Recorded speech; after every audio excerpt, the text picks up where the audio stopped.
The beginning of World War II is different for the Canadians this time.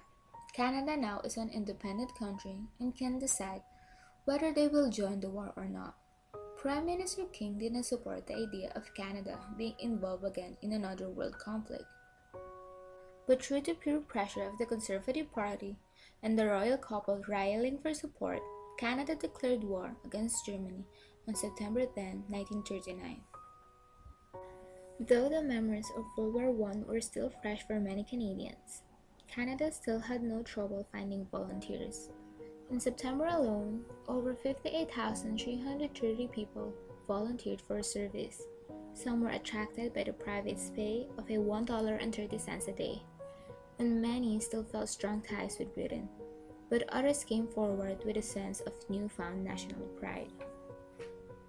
However, the promise of no conscription by King was broken. Once again, the nation faced an issue of conscription, and it divided the whole nation.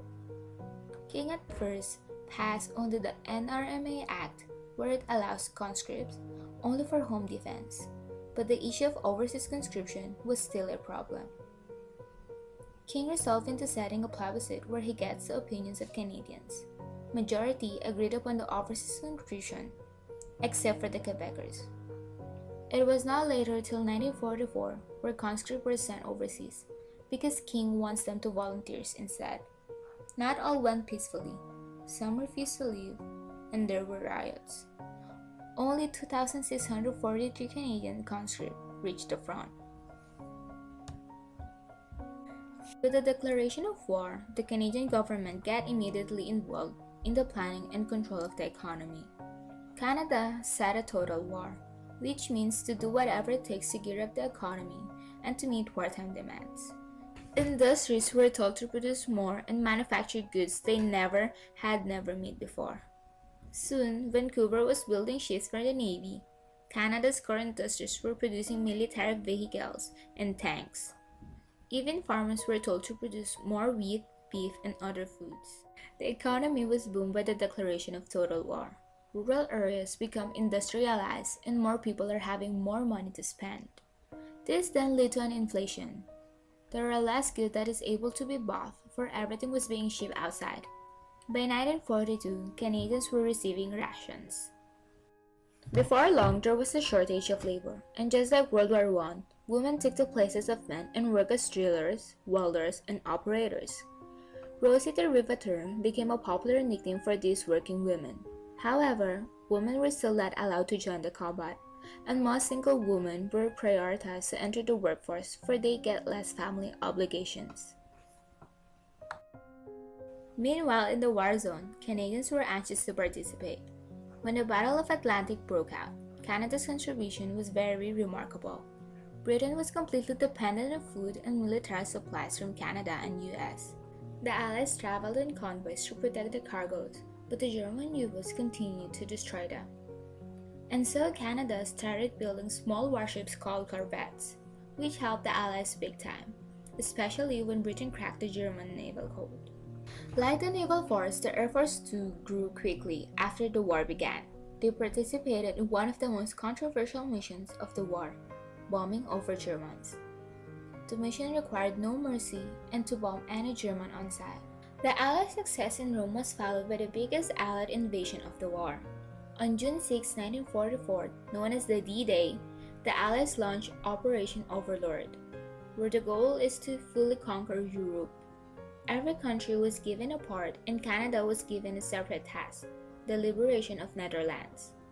Though casualties were high, Canadians managed to win over the Germans, got them surrounded, and surrendered. Eventually, Canadian Army trucks were delivering tons of foods a day to the civilians. Canadians were hailed as heroes in victory parades throughout the Netherlands.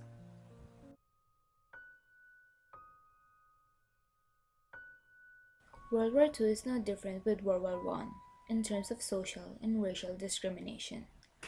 The Germans developed a superiority complex where they started persecuting Jews, Gypsies, Slavs, and other people they considered inferior. By 1945, the Germans had murdered more than 6 million of these people.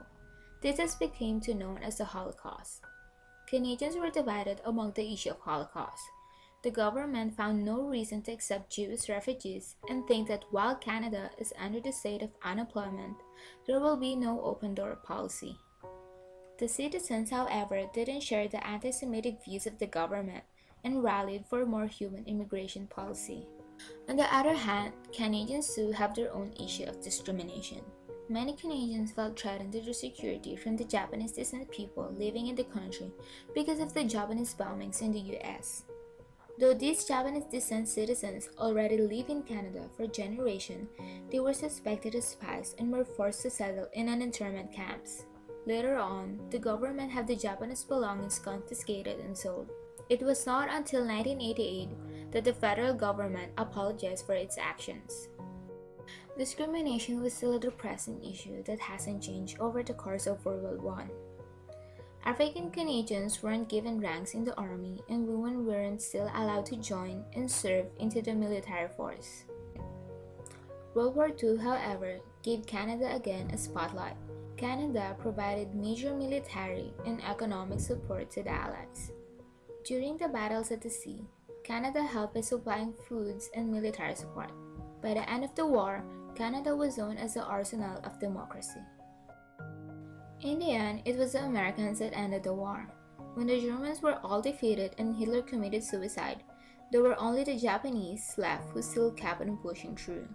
US finished them once and for all and made a massive force of destruction, the atomic bomb.